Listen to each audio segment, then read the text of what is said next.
If you carry me upstairs, I'll tell you something important." The voice cut through the silence of the office building's lobby like a stone dropping into still water.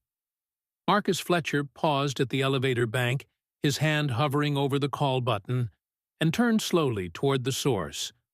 There she sat on the bottom step of the emergency stairwell, a small girl no more than 7 or 8, bundled in a worn pink jacket 2 sizes too big. Her legs stuck out from beneath it, one of them encased in a medical brace that looked like it weighed more than she did. Her pale skin had an almost translucent quality under the harsh, fluorescent lights, and there were shadows beneath green eyes that seemed far too knowing for someone so young. Marcus glanced at his Rolex. The acquisition meeting with the Hartman Group started in 20 minutes on the 15th floor. He'd been preparing for this moment for 3 months, every detail meticulously planned, every possible objection anticipated and countered. The deal would expand his tech company's reach into 3 new markets, potentially adding $40 million to the company's valuation. "Where are your parents?" he asked, his voice carrying the same measured tone he used in boardrooms. The girl shifted slightly, wincing as she did. "Mom's working. 3rd floor. She cleans the offices after everyone goes home, but she had to come in early today because someone important is having a meeting, and they wanted everything perfect." Something about the way she said it, matter of fact but with an undercurrent of understanding about the unfairness of it all, made Marcus pause. He looked at her more carefully. Her clothes were clean but worn, patches on the knees of her jeans that had been sewn with careful, loving stitches. Her sneakers were at least 2 seasons old, the kind you found at discount stores, but someone had drawn small flowers on them in permanent marker, trying to make them special. "What's your name?" he asked, taking a step closer. "Emma. Emma Hartley." She tilted her head, studying him with those penetrating eyes. "You're Mr. Fletcher, aren't you? You own this whole building. Mom showed me your picture in the lobby directory.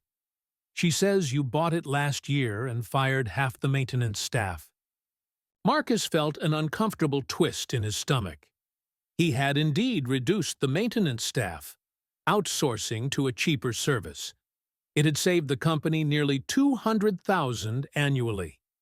He hadn't thought about the individual people affected, only the numbers on the spreadsheet. "Your mother works for the cleaning service?" Emma nodded. "Everclean Solutions. She's been there for 3 years.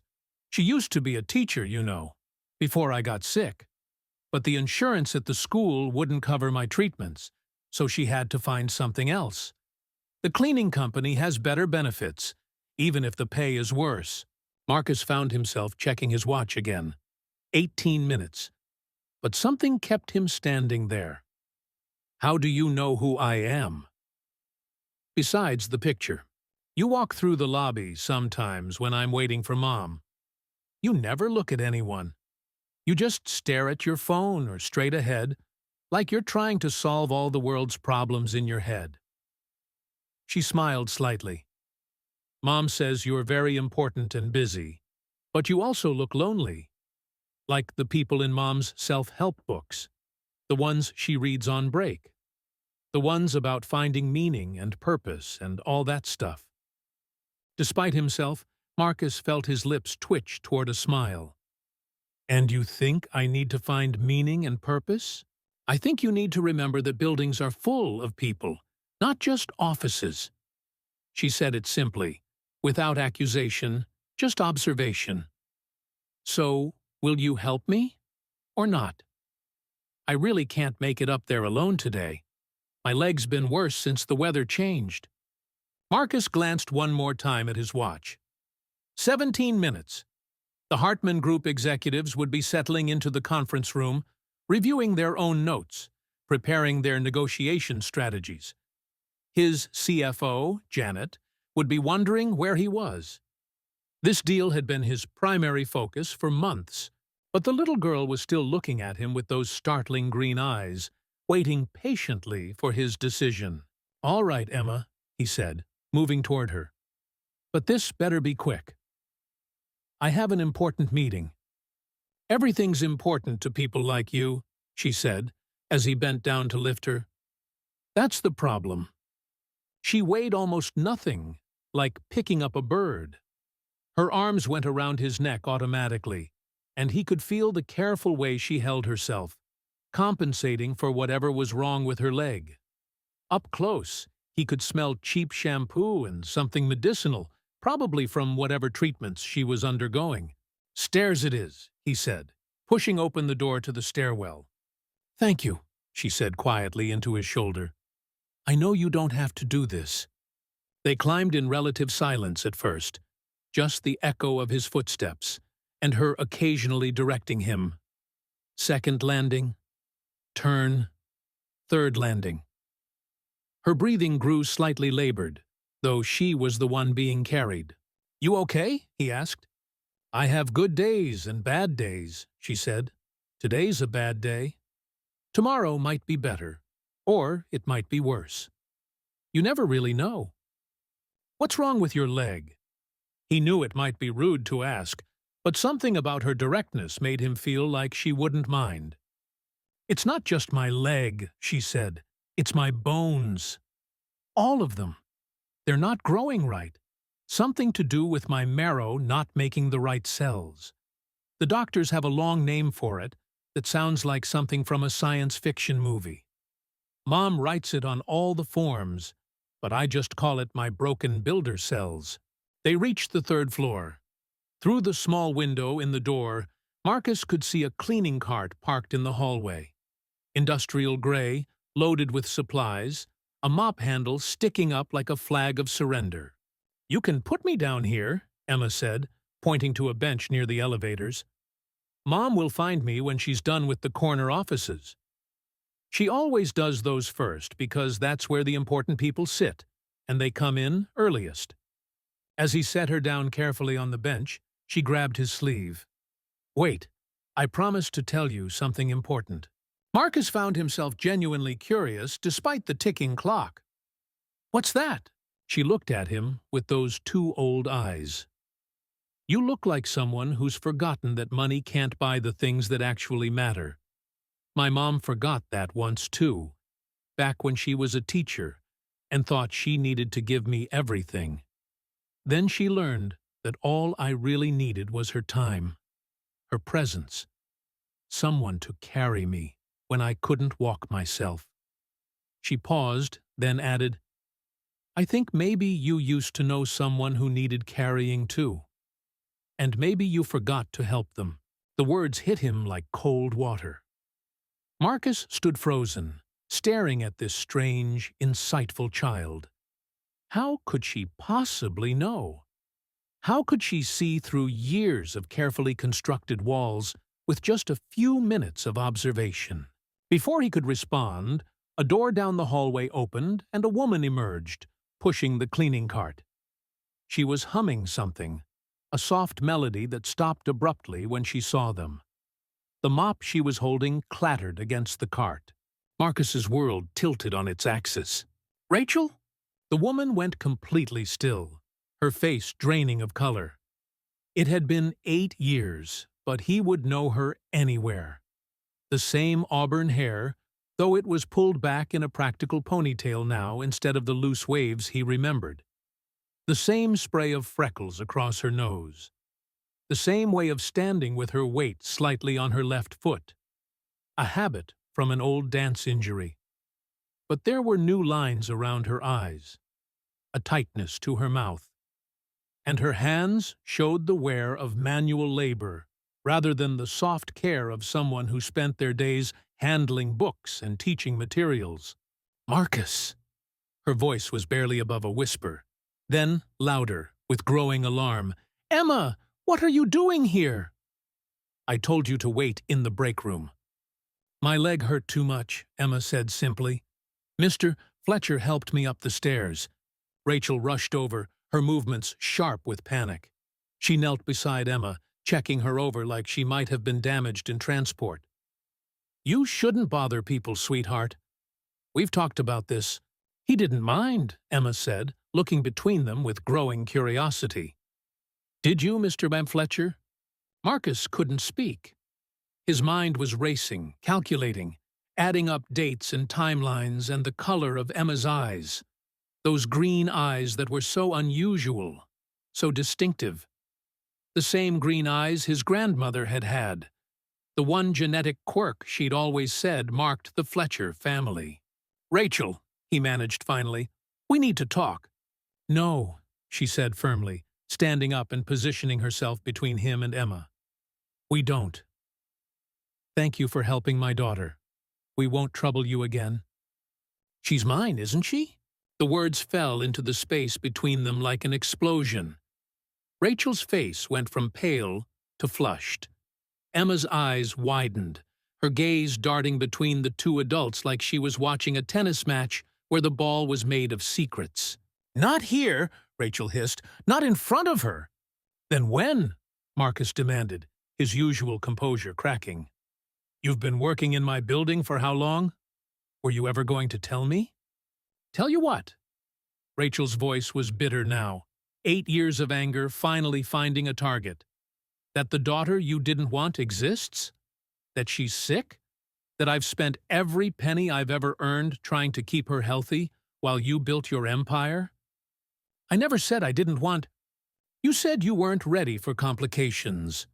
She cut him off, her voice sharp as glass. "You said your company was at a crucial juncture. You said you needed to focus on the expansion, on the IPO, on everything except the life we had started to build together. I believe your exact words were, 'I can't afford distractions right now.' Well, Marcus, a child isn't a distraction. She's a person who deserved better than a father, who saw her as a line item that didn't fit the budget." Emma was looking between them now with dawning understanding. "Mom," she said quietly, "is Mr. Fletcher my dad?" The silence that followed was deafening. Marcus could hear his heartbeat, could hear the hum of the fluorescent lights, could hear the distant ding of an elevator arriving somewhere. His phone buzzed in his pocket. Janet, no doubt, wondering where he was. The Hartman deal was waiting. Millions of dollars hung in the balance. He ignored it. "Yes," Rachel said finally, her voice breaking. "He is." Emma studied Marcus with those penetrating eyes, the same way she had in the stairwell. "Did you know about me?" Marcus knelt down so he was at her eye level. "No," he said honestly. "I didn't. If I had known—" "But you know now," Emma interrupted, with that same matter-of-fact tone she'd used earlier. "So, what happens next?" What happened next was Marcus missing the most important meeting of his fiscal year. Instead, he found himself sitting in a cramped break room that smelled of industrial coffee and disinfectant, listening as Rachel finally, reluctantly, explained everything. She'd found out she was pregnant 2 weeks after he'd left for Singapore. The expansion into Asian markets that he'd said couldn't wait, that would make or break the company's future. He'd been gone for 6 months, and by the time he returned, she was showing. But he'd come back different, harder, more focused, talking about leveraged buyouts and hostile takeovers with the kind of excitement other people reserved for their children's first words. "I tried to tell you," she said, her hands wrapped around a mug of coffee that had long gone cold. "I called your office 17 times. Your assistant kept saying you were in meetings, that you'd call back. You never did." Marcus wanted to defend himself, but the truth was, he probably hadn't. That period was a blur of 18-hour days, of living on adrenaline and ambition, of seeing everything through the lens of profit and loss. "When I finally got through to you," Rachel continued, "you told me about the new opportunity in London. How you'd be spending half your time there for the foreseeable future. How relationships were a luxury you couldn't afford until the company was stable." She laughed bitterly. "Stable. As if anything involving humans could ever be stable. Why didn't you just tell me about the pregnancy?" "With what words, Marcus?" You'd already made it clear that I was an inconvenience. What would a child have been? A catastrophe? She shook her head. I couldn't bear to hear you say it. To hear you offer to take care of it, like it was a problem to be solved instead of a life to be celebrated. Emma had been listening quietly, but now she spoke up. Was I a problem? Both adults turned to her in horror. No, they said in unison. Never, Rachel added fiercely, pulling Emma close. You were the best thing that ever happened to me, even when things got hard. Tell me about the diagnosis, Marcus said quietly. Rachel's expression darkened. She was 3 when we first noticed something was wrong. She kept complaining that her legs hurt, and she was falling more than usual. The pediatrician said it was growing pains, but it got worse. By the time she was 4, she could barely walk some days. That's when we finally got the real diagnosis. She explained the condition in medical terms that made Marcus's stomach turn. A rare genetic disorder that affected bone marrow production. The body couldn't make enough healthy cells to maintain proper bone density and growth. It was degenerative, expensive to treat, and while not immediately fatal, it significantly impacted quality of life and could lead to serious complications. The insurance from the school district covered the basics, Rachel said. But the specialists, the experimental treatments, the medications that actually helped, those weren't covered. I burned through my savings in 6 months, sold my car, moved to a smaller apartment, took out loans. But it wasn't enough. So you took the cleaning job. Everclean had better insurance, and they let me work around Emma's treatment schedule. It wasn't ideal, but it kept her medicines coming. She looked at him defiantly. I did what I had to do. She should have had the best care, the best doctors. She should have had a father, Rachel shot back. Marcus's phone had been buzzing constantly. He finally pulled it out to see 17 missed calls from Janet, 9 from his legal team, and a text that simply said, Hartman walked. Deal's dead. $40 million gone because he'd missed a meeting. 6 months of work evaporated. He looked at Emma, who was drawing on a napkin with a pen she'd found, seemingly oblivious to the tension in the room, but probably absorbing every word. She was drawing 3 figures, 1 tall, 1 medium, 1 small, a family that had never existed. I want to help, he said. Rachel's laugh was sharp. Now? After 8 years? I didn't know. Because you didn't want to know. Because knowing would have been inconvenient. You're right. The admission surprised them both. I was selfish. Focused on the wrong things. I convinced myself that success meant money, that money meant security, that security meant happiness. I was wrong. Emma looked up from her drawing. Mom says people can change. Do you think that's true? Marcus met her gaze. I hope so. Hoping isn't the same as doing, Emma pointed out with that uncanny wisdom. No, he agreed. It's not. He stood up, decision crystallizing. I'm going to make some calls. Get Emma in to see the best specialists in the city. We'll start with Dr. Morrison at Children's Hospital. She's on my board. Your board? Rachel interrupted. I'm on the hospital's board of directors. Annual donations, charity galas, that sort of thing. The irony wasn't lost on him. He'd been writing checks to help anonymous sick children while his own daughter suffered in silence. We don't need your charity, Rachel said stiffly. It's not charity. She's my daughter. The words felt foreign in his mouth, but right somehow.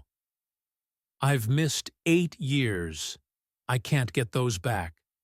But I can make sure she has every opportunity from here forward.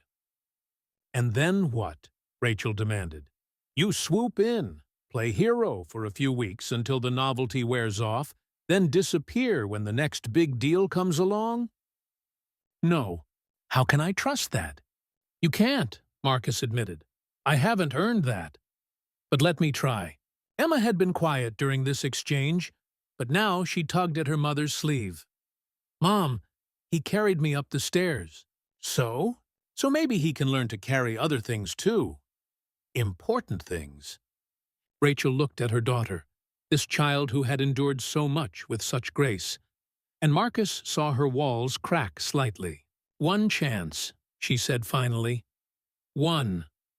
And if you hurt her, if you disappear, if you treat her like anything less than the miracle she is, I will make your life hell in ways your lawyers can't protect you from. Understood. Marcus made the calls. By that afternoon, Emma had an appointment with Dr. Morrison for the next morning. By evening, he'd arranged for a car service to pick them up, knowing Rachel probably relied on public transportation. By night, he was reading medical journals, trying to understand the enemy they were fighting.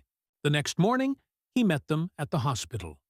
Emma was in a wheelchair today, her bad days apparently coming in clusters.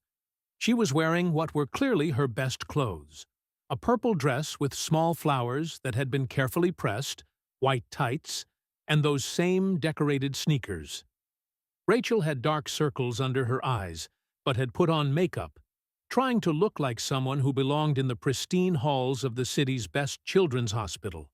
You came, Emma said when she saw him, and the surprise in her voice broke his heart. I said I would. People say a lot of things. Dr. Morrison was everything Marcus had hoped.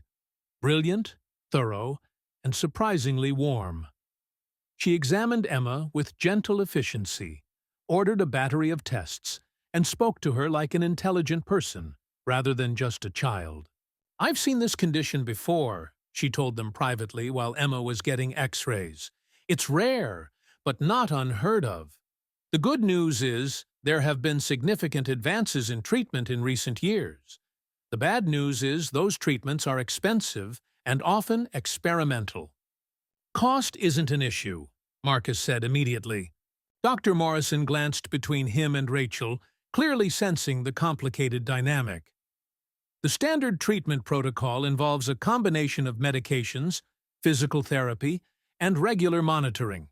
But there's a new gene therapy trial that's shown remarkable results.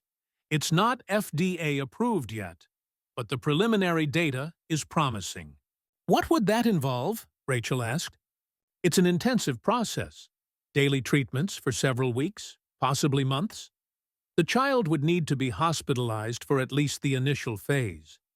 And as I said, it's experimental. Insurance won't cover it. How much? Rachel's voice was small.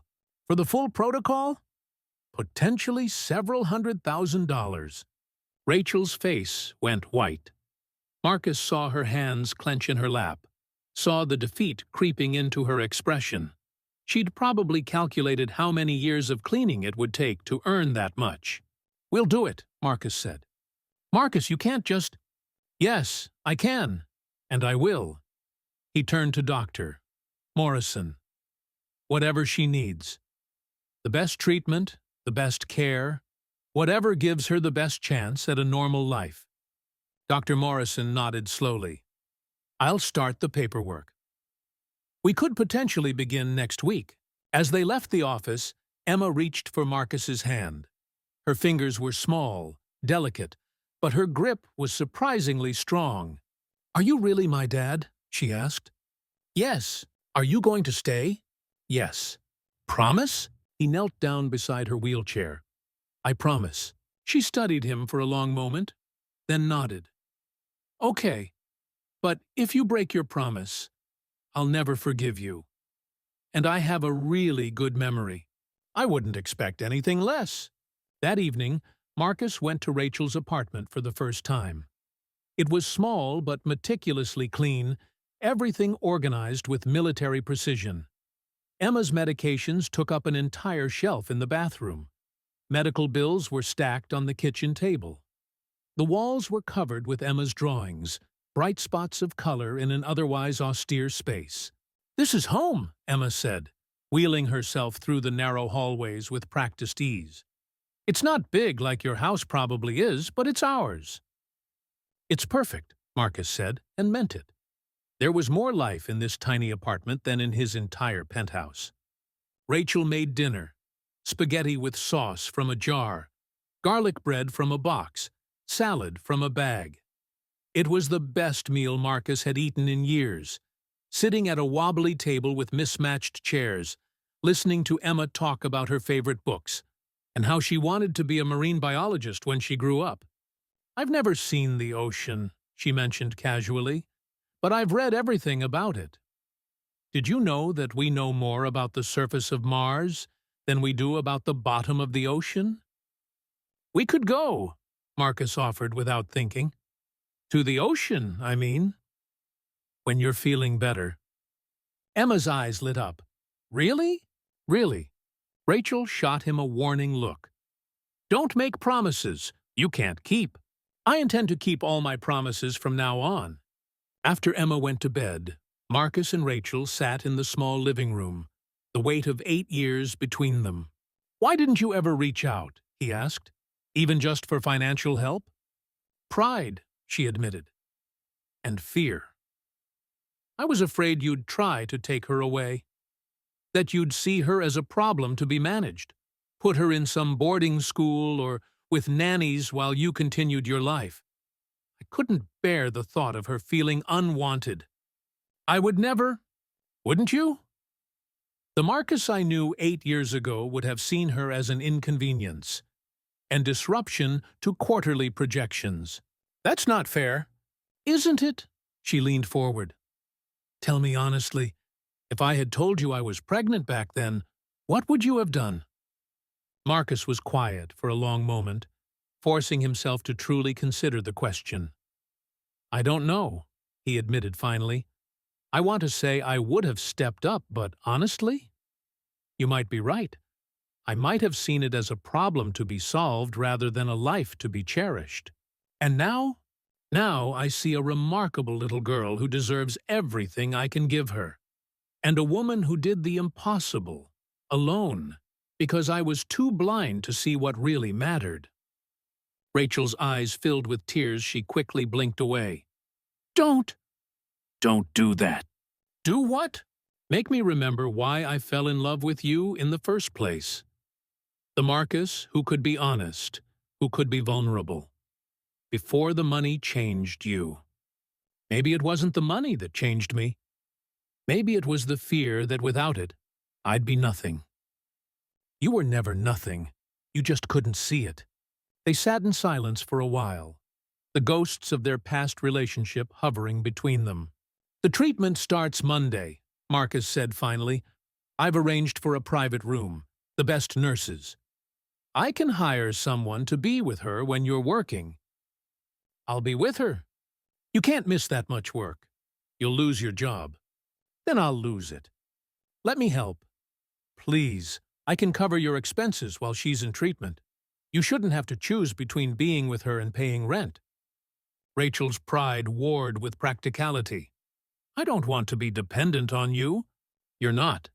You're letting me be a father. Finally." She considered this. "All right, but I pay you back when I can." "Rachel, those are my terms." He knew better than to argue. "Fine." The treatment began the following Monday. The hospital room quickly became their world.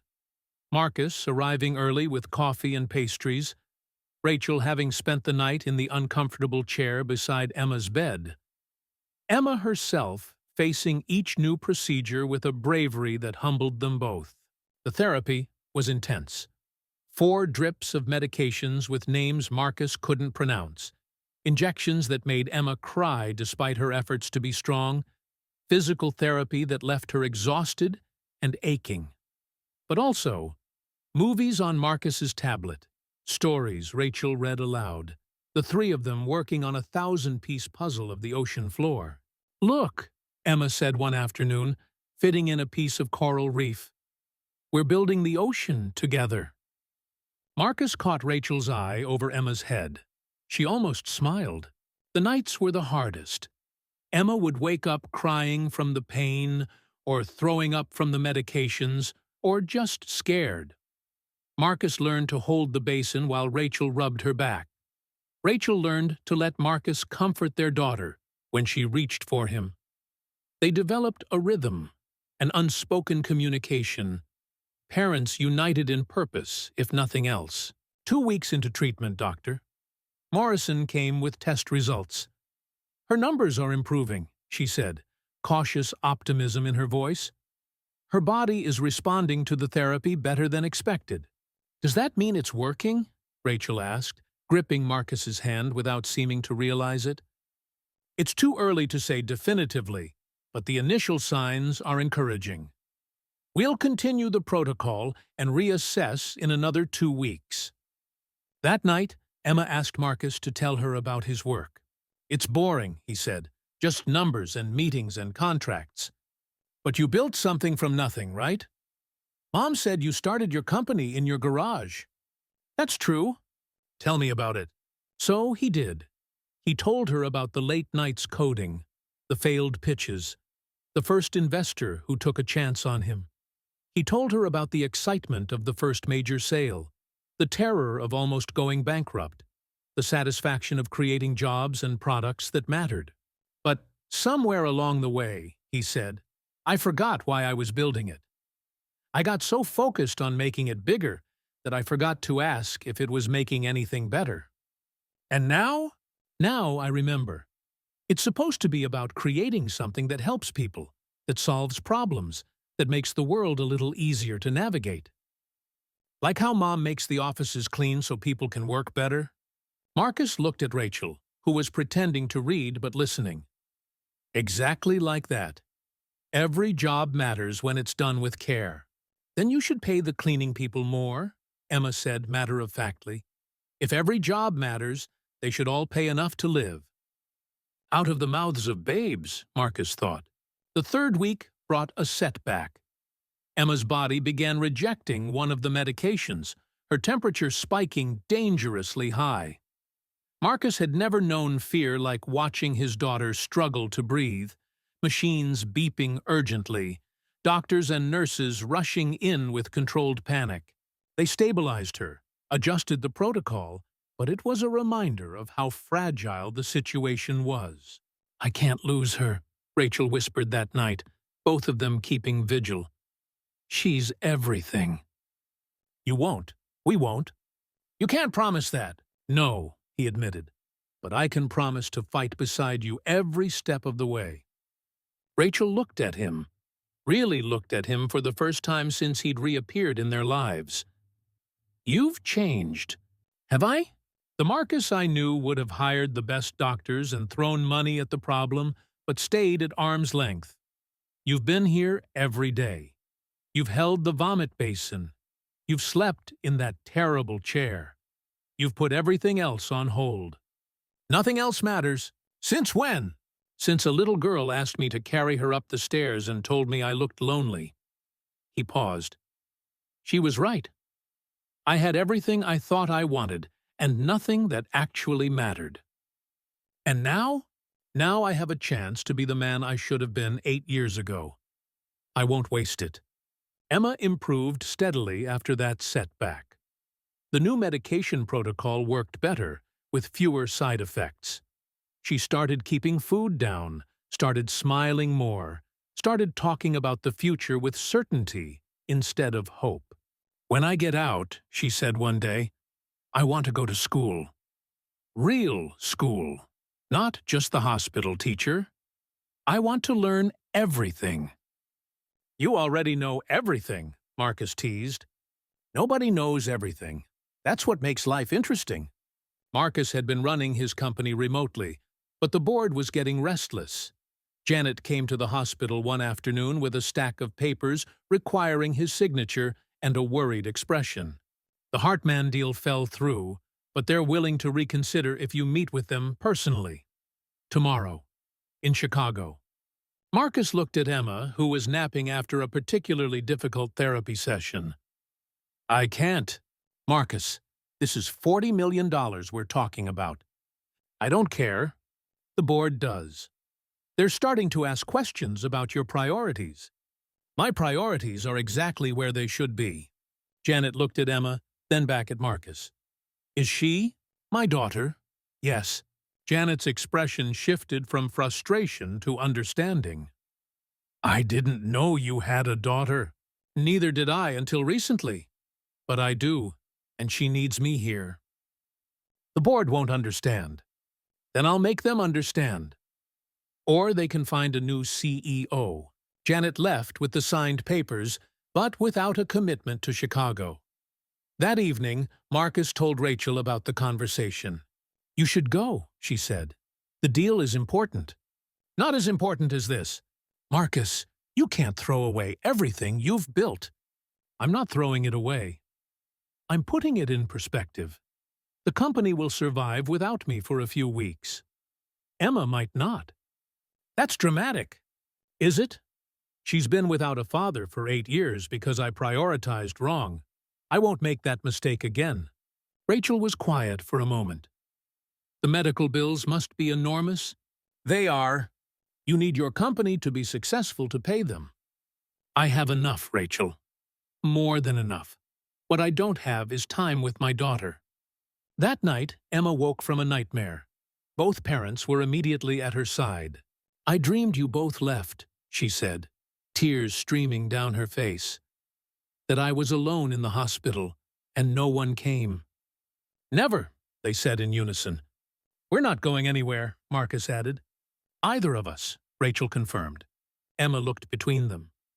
Are you going to be together? Like a real family? The adults exchanged glances over her head. We're figuring things out, Rachel said carefully. But we'll always be your parents, Marcus added. Together or apart, we'll always be here for you. Together would be better, Emma said sleepily, already drifting back off.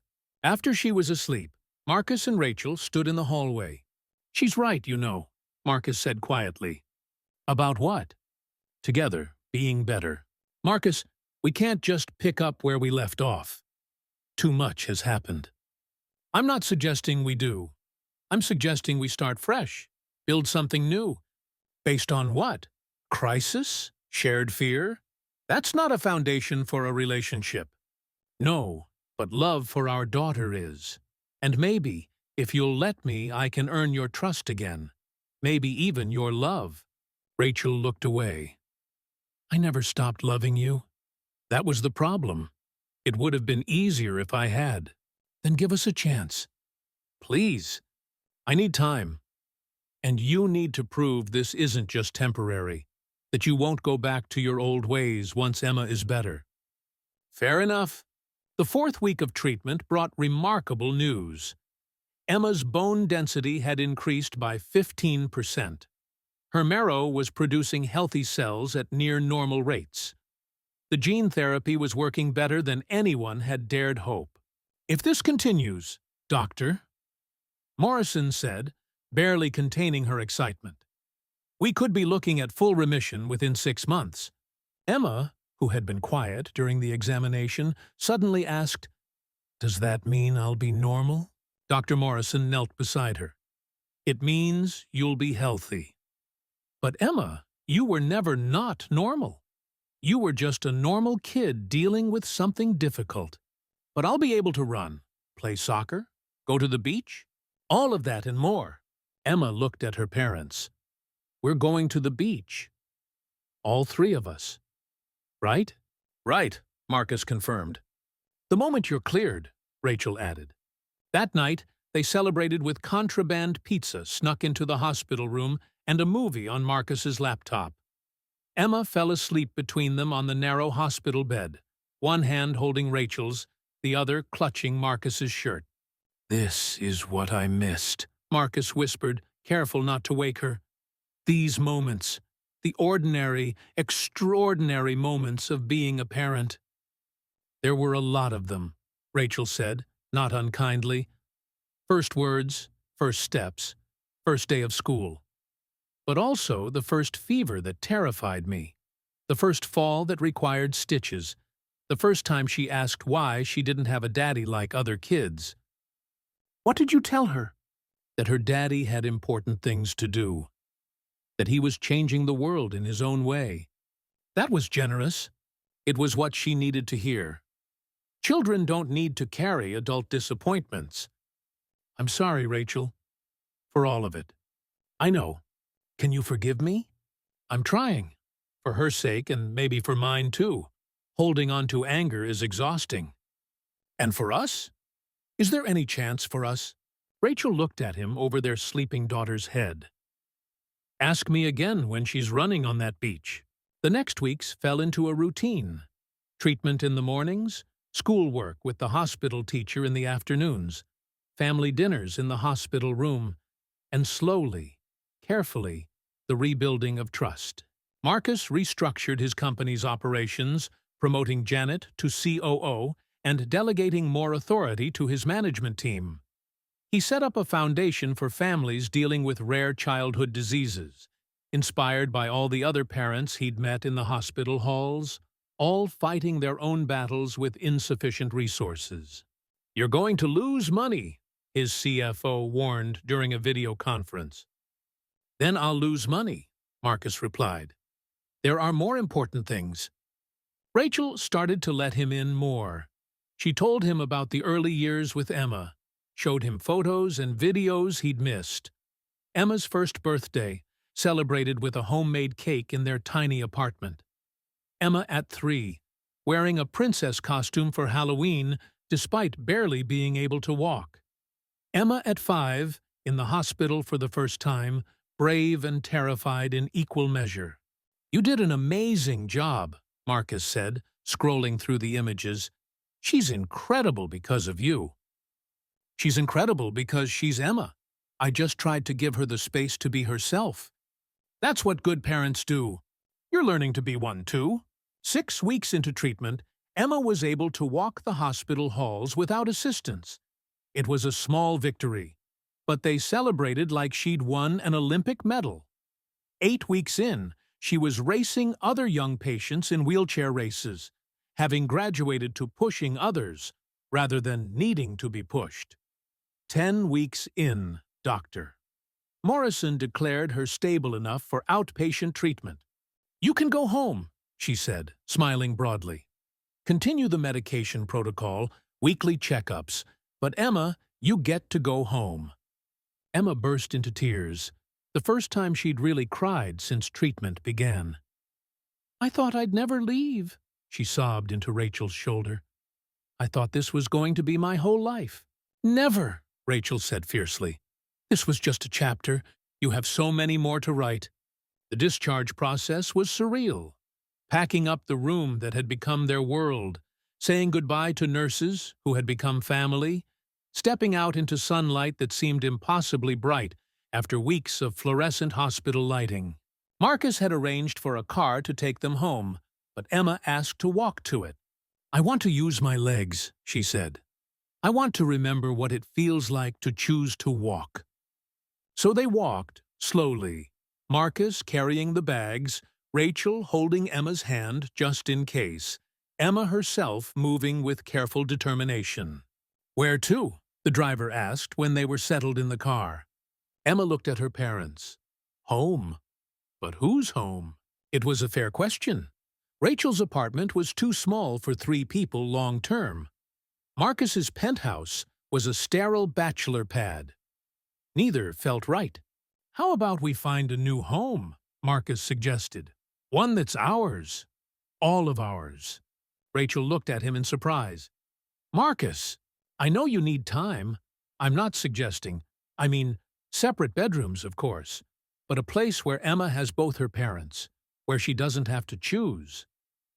That's a big step. We've been taking big steps for weeks. What's one more? Emma was practically vibrating with excitement. Can I have a room that faces east? I read that morning sunlight helps with vitamin D production, which is important for bone health. You can have any room you want, Marcus promised. They spent the next week looking at houses. Emma had a checklist: natural light, a yard for the dog she'd always wanted, proximity to both the hospital and a good school.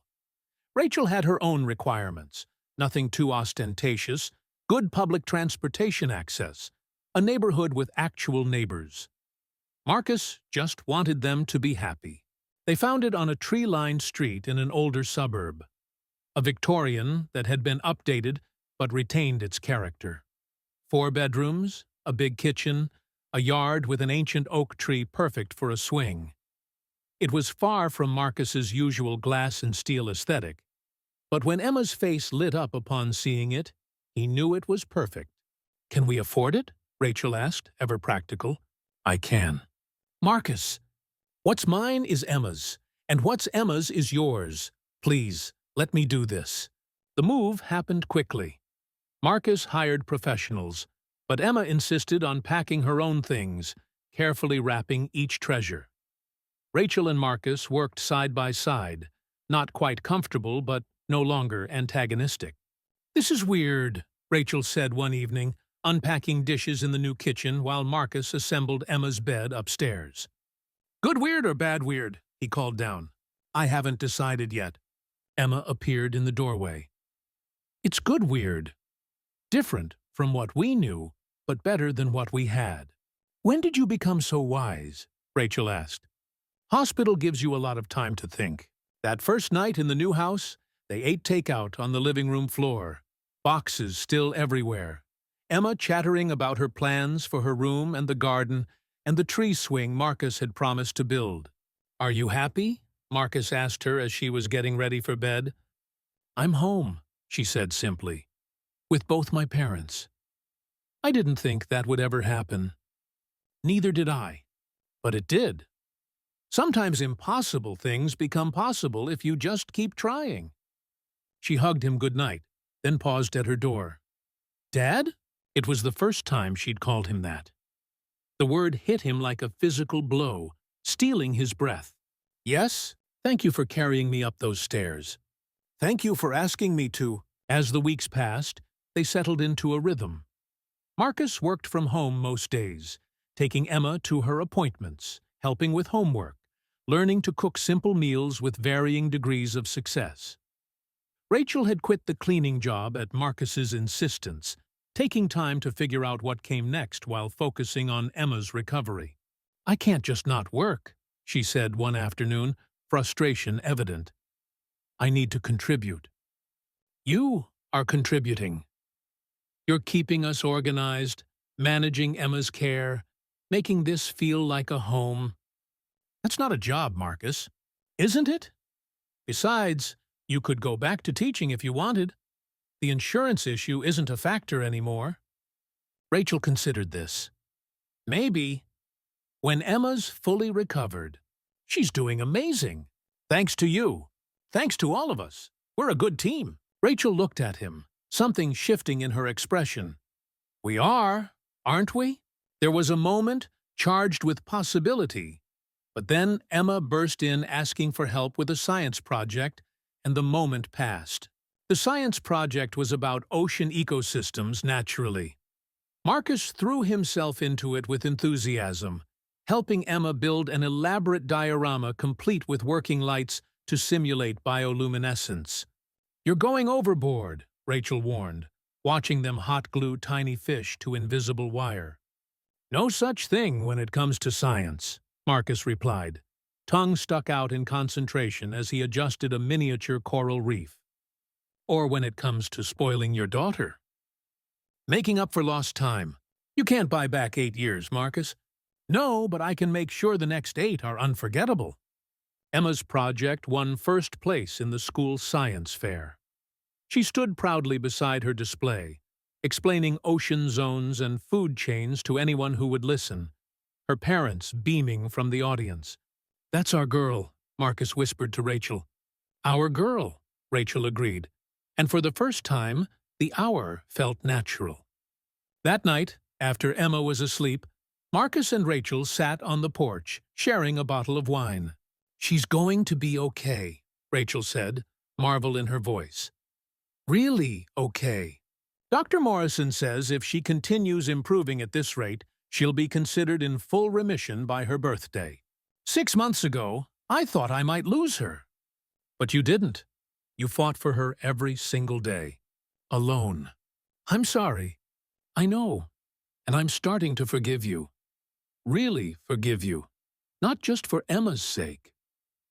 What would it take to forgive me completely? Rachel was quiet for a long moment. Time. Consistency. Proof that this is who you really are now, not just who you're trying to be. I'm not going anywhere. I'm starting to believe that.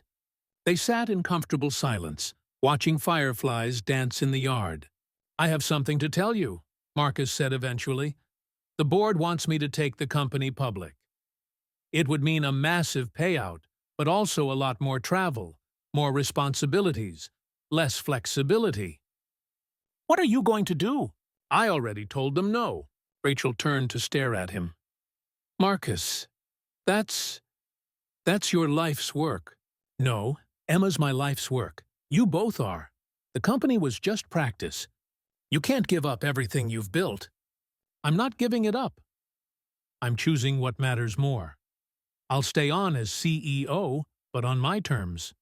No IPO, no expansion that requires me to be absent. The company's profitable enough as it is. Your board will revolt. Then I'll find a new board. One that understands that success isn't just measured in stock prices. Rachel reached over and took his hand. You really have changed. I had good teachers. Emma's 9th birthday approached, and with it, the potential for official remission. She wanted a party, her first real party with friends from school, rather than just family or hospital staff. Can we have it at the beach? She asked over breakfast. I know it's far, but we'll make it happen, Marcus promised. They rented a beach house for the weekend, invited Emma's entire class, arranged for transportation. It was elaborate and probably too much, but the joy on Emma's face made it worthwhile. The morning of the party, Doctor, Morrison called with the latest test results. I'm delighted to inform you that Emma is officially in remission, she said. Her numbers are all within normal range. She'll need continued monitoring, of course, but medically speaking, she's beaten this. They told Emma together, all three of them crying and laughing simultaneously. I'm normal? She asked. You were never not normal, Rachel said. But now you're healthy. Healthy, Emma repeated, testing the word. I like how that sounds. The party was perfect.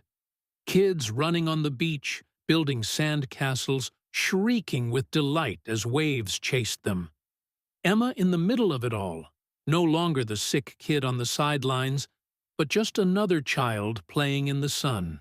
Look at her, Rachel said, standing beside Marcus as they watched. Just look at her. She's incredible. She's ours. Marcus turned to face Rachel. About that. Marcus! I love you. I never stopped. I lost my way, lost sight of what mattered. But I never stopped loving you. And these past months, watching you with Emma, building this life together, I want this. All of it. Forever. Rachel was crying now. I'm scared. Of what? Of believing this is real. Of letting myself hope that we could actually be a family. We already are a family. This would just make it official. Is that a proposal? It's a declaration. The proposal will come when you're ready. But I wanted you to know where I stand. Rachel kissed him then, for the first time in 8 years, and it felt like coming home. I love you too, she whispered. God help me. I never stopped. Emma, covered in sand and grinning from ear to ear, ran up to them. Are you two finally together? How long have you been planning this? Rachel asked. Since Dad came back. You two belong together. Anyone can see that. Our daughter, the matchmaker, Marcus laughed. Our daughter, the genius, Rachel corrected. That night, after all the guests had gone home and Emma was asleep, exhausted from the best day of her life, Marcus and Rachel sat on the beach house deck, watching the moon rise over the water. So what happens now? Rachel asked. Now we live. We raise our daughter. We make up for lost time. We build something real. Together? Together. They were married 6 months later, in the backyard of the house that had become their home. Emma was the maid of honor and gave a speech that had everyone in tears. "My parents taught me that sometimes life takes you apart," she said, poised beyond her years. "But if you're brave enough, if you're willing to ask for help and offer it in return, you can put the pieces back together in a new way, a better way. My dad says he was broken when he met me. My mom says she was lost. But I think they were just waiting to become who they were meant to be, waiting to find their way back to each other, waiting to be a family." As Marcus and Rachel exchanged vows, promising to love and support each other, to face whatever challenges came their way together, Emma stood between them, their hands on her shoulders, the living proof that love could survive separation, illness, fear, and time. "You may kiss the bride," the officiant said. As they kissed, Emma threw flower petals in the air, laughing with pure joy.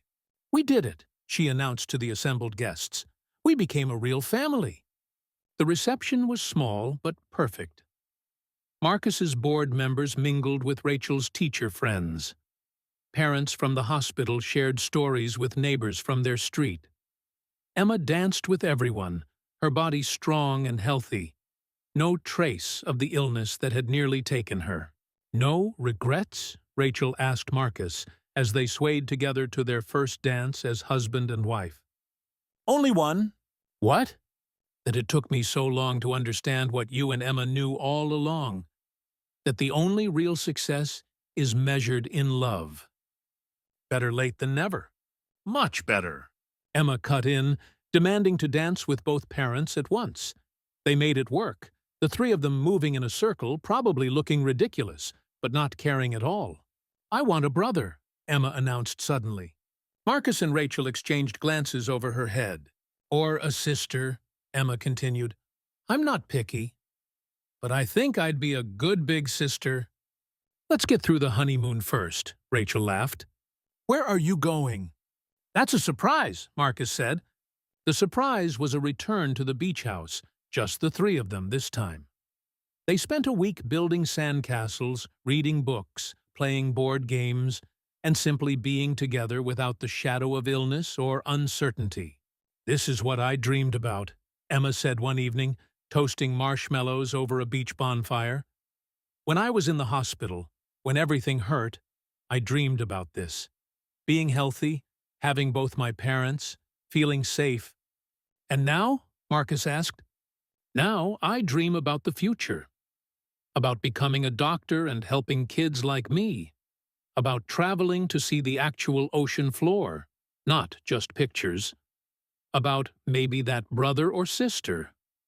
"You really want a sibling?" Rachel asked. "I want our family to grow. We have so much love. It seems selfish to keep it just for us." Marcus and Rachel exchanged another look, this one full of possibility. A year later, Emma got her wish. Twin boys, because, as Rachel said during the ultrasound, this family doesn't do anything the easy way. Emma was the first to hold them after their parents, her face radiant with pride and love. "I'm going to teach them everything," she promised. "About the ocean, and staying strong and asking for help when you need it." "And about carrying each other," Marcus added, thinking back to that first day, that first request, that moment that changed everything. "Especially that," Emma agreed. The twins were healthy, boisterous boys who idolized their big sister. Emma took her role seriously, reading to them every night, teaching them about sea creatures, and most importantly, showing them through example that strength wasn't about never falling down, but about always getting back up. The foundation Marcus had started grew into a national organization, providing support for families dealing with rare childhood diseases. Emma became its youngest board member at 12, speaking at fundraisers with the same direct honesty that had characterized her from the beginning. "Every child deserves what I got," she would say. "Not just the medical treatment, but the support, the love, the chance to be a normal kid, even when dealing with something extraordinary. Every parent deserves to not have to choose between being with their sick child and keeping a roof over their heads. That's what we're fighting for. Marcus's company pivoted to focus on healthcare technology, developing systems to make treatment more accessible and affordable. It was less profitable than his previous ventures, but infinitely more satisfying. "You were right," he told Emma one day as they reviewed the Foundation's impact report. "Every job matters when it's done with care." "You remembered," she said, pleased. "I remember everything you've taught me." "Good. There's going to be a test later." Rachel returned to teaching, but now she taught at the hospital, working with children who were long-term patients. She brought the same patience and grace to them that she'd shown Emma, helping them keep up with their education while fighting their own battles. "Mrs. Fletcher is the best," one young patient told Emma during a visit. "She makes us feel like we're not missing out, like we're just learning in a different classroom." "She's good at that," Emma agreed, making difficult things seem manageable. Their house became a hub for families from the Foundation. Support group meetings in the living room, kids playing in the yard while parents shared resources and fears and victories. The walls filled with photos. Emma at various stages of recovery, the twins' first steps, family vacations, but also pictures of all the other children they'd helped along the way. "Our family keeps growing," Rachel said one evening, looking at the latest additions to their photo wall. "Good thing we got a big house," Marcus replied, wrapping his arms around her from behind. "Good thing we got big hearts," Emma corrected, joining the embrace. On the 10th anniversary of that first meeting in the stairwell, they held a celebration at the Children's Hospital. Hundreds of families attended, children who had been helped by the Foundation, parents who had found support in their darkest moments. Marcus stood to speak, Emma beside him. "10 years ago," he began, "a little girl asked me to carry her up some stairs. I thought I was doing her a favor. I was wrong. She was saving my life. She taught me that success isn't measured in millions, but in moments. That strength isn't about independence, but about interdependence. That the most important things can't be bought, only earned through showing up day after day, especially when it's hard." Emma took the microphone. "10 years ago, I was sick and scared, and my mom was doing everything alone. Today, I'm healthy and headed to college next year. Pre-med, because someone has to keep fighting for kids who can't fight for themselves yet. My family is complete, and we've helped complete so many other families. All because someone was willing to carry me when I couldn't walk. And then I got to return the favor by carrying him back to what really mattered." The applause was thunderous, but Marcus barely heard it. He was watching his daughter, this remarkable young woman who had transformed his life with a simple request and a profound secret. "I'm proud of you," he whispered. "I'm proud of us," she corrected. "We did this together." "All of it?" "All of it." As the celebration continued around them, Marcus thought about the strange path that had led them here. The mistakes, the missed years, the fear and pain, and ultimately, the redemption. He thought about Rachel's courage in raising Emma alone, Emma's strength in facing her illness, his own journey from isolation to connection. "What are you thinking about?" Rachel asked, noticing his distant expression. "The stairs," he said. "How different everything would be if I'd taken the elevator that day." "But you didn't." "No, I didn't." "Do you know why?" Emma asked, joining them. "I have a theory." "Let's hear it." "I think some part of you was ready to change. You just needed someone to show you how. And some part of me knew you were my dad before I actually knew. Like my heart recognized you even though my brain didn't." "That's very poetic," Rachel said. "It's true," Emma insisted. "Sometimes the most important connections are the ones we don't understand until later." Marcus pulled both of them close, his wife and daughter, thinking of the twins at home with their grandmother, of all the families they'd helped, of the life they'd built from the ruins of what might have been. "Thank you," he said, "both of you, for not giving up on me." "Family doesn't give up," Emma said simply. "They carry each other." As the sun set over the city, casting golden light through the hospital windows, the Fletcher family stood together, surrounded by the community they'd built, the lives they'd touched, the love they'd multiplied. The stairs that had brought them together were just a memory now, but the lesson remained.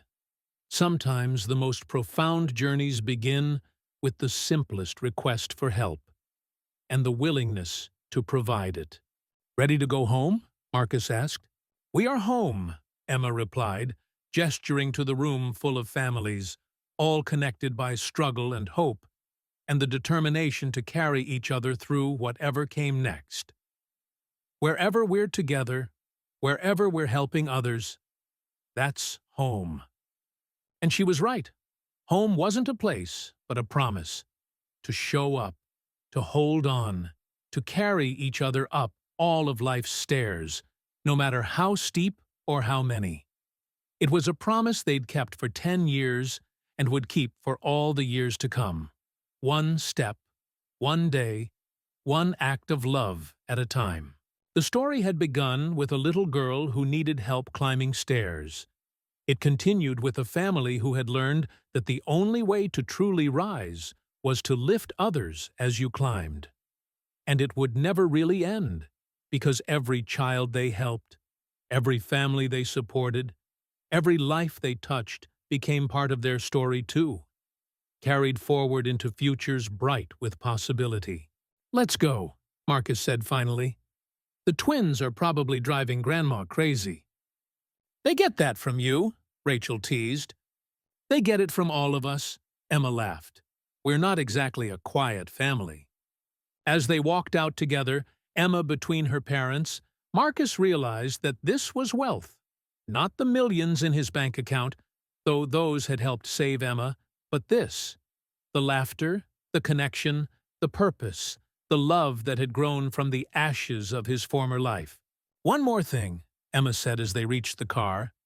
"I got into Johns Hopkins, early admission to their pre-med program." Marcus and Rachel erupted in celebration, hugging her between them. "When did you find out?" Rachel demanded. "This morning. I wanted to wait for the right moment." "This is perfect," Marcus said, tears in his eyes.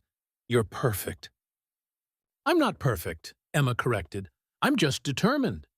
And I had really good examples. As they drove home, Emma chattering about her college plans, Rachel holding Marcus's hand across the console, the twins' car seats waiting in the back, Marcus thought about that long-ago day in the stairwell. How a simple request had become a revelation. How carrying someone else had taught him to stop carrying the wrong things. How the secret Emma had promised, that money couldn't buy what really mattered, had turned out to be both devastating and liberating. The house was chaos when they arrived. The twins had indeed been running their grandmother ragged, but their faces lit up when Emma walked in. "Emma! Emma! Tell us the ocean story." "Which one?" she asked, scooping them into her arms despite their wiggling. "The one about the fish who learned to walk. That's evolution, buddy, and it took millions of years." "Tell it anyway."